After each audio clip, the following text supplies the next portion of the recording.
class air racing, albeit with different engines to the original Bristol Centaurus. Itself potent enough at some 2,500 horsepower.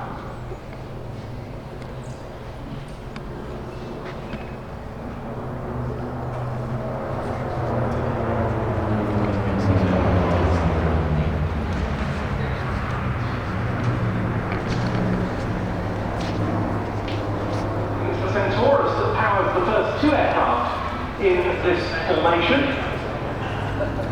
The third, the Silver aeroplane, has a 2,400 horsepower Pratt & Whitney R2800, because Wright and Pratt & Whitney engines have been used to re-engine quite significant numbers of airworthy Furies and Sea Furies.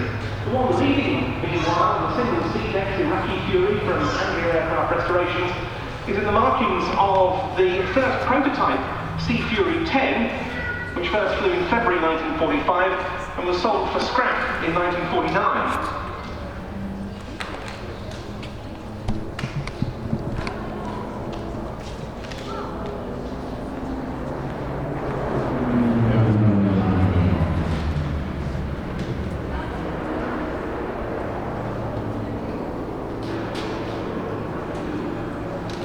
Following it round is the two-seat T-20 from Naval Aviation Limited.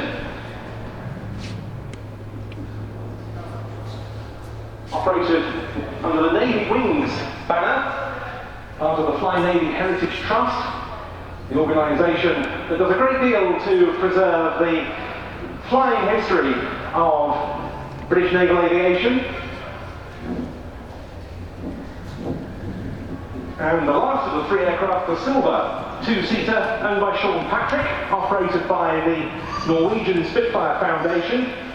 That's the re-engine one, and you can go flying in that aircraft with Aerial Collective from Duxborough. Look at this.